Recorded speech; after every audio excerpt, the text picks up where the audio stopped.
Hi my loves, what is up? So I'm married.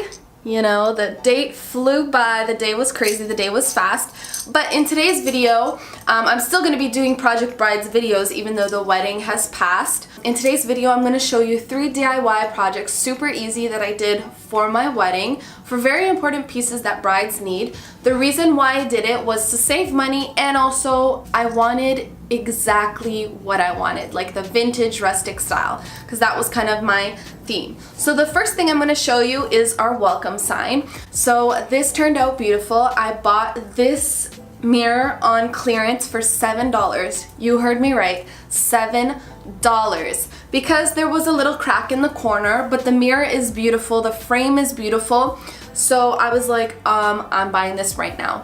I was so happy with this purchase. This was probably one of my happiest, bestest purchases. And basically all I did was I got florals, like greenery and some flowers, and I just staple gunned them to the top of the frame to cover that crack up. So I used an industrial staple gun, and I just made sure to staple to the frame. Obviously, I don't want to crack that mirror anymore. Now the lettering that I did on the mirror, I bought that online through AliExpress, so it was super cheap, but it does take really long for shipping because it's coming from China. So I will put down the link below.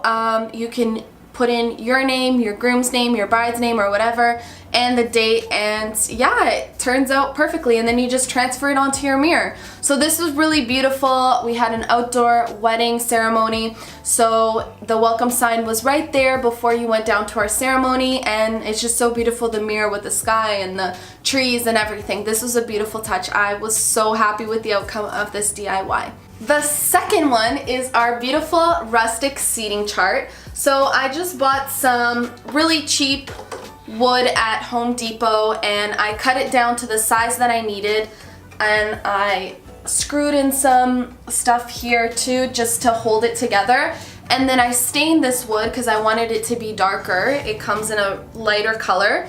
And the same thing, I just stapled florals at the top to give it a nice vintage floral rustic look.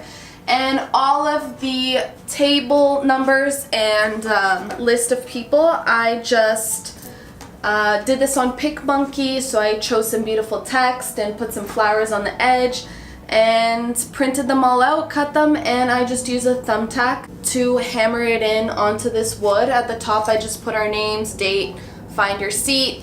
So this was not too difficult. It was pretty easy, quick, and inexpensive, so I'm really happy with this one. The last DIY that I have to show you is our card box. This I knew from the start that I wanted to DIY because I wanted something specific. I wanted like a vintage mailbox look, which you don't find card boxes like that. So this cutie I got at Hobby Lobby. I live in Canada, so we don't have it, so I drove over the border close to Niagara Falls, and I found this at Hobby Lobby, and I was super happy. It was all gray, silver, so I spray painted it gold, painted the details in white to make them pop, made this little card sign here, and attached it. So you can put cards through here and open this thing up too, but it's really small, so there's obviously not a lot of room for cards. So I had to attach a bigger box to it on the bottom. This I got from Michael's on sale, and I just cut out a slit here for cards, and it had this design all over, but on the top it was super colorful. I like the blue on the sides and the leather straps, but I didn't like the colorful top here. It didn't match the mailbox. So I just used sticky paper, like contact paper, to cover this and make it white, and then this part gold because it was also the colorful design that was here. So it came out really nice. It's really light, and you can open this up, you can take this off. I attached this using paint sticks on the back, but you can just take it off and open the box and have access to your cards. So yeah, I'm super happy with this. It's super like unique. This I'm gonna be, oh, and I also attached some florals on here too. So, and I also had put our names here. I took it off because I'm trying to sell it, but I had our names here and our dates, a wedding date here, but I took it off because I'm trying to sell it because I just don't need this anymore, obviously. So I was super happy with the way this DIY turned out. I was super happy with the way all the DIYs turned out. I hope this gave you guys some inspiration, some ideas. Don't forget to give me a thumbs up. It really helps me out. Subscribe to the channel, and I will see you guys in my next video. XOXO. Mwah. Bye guys!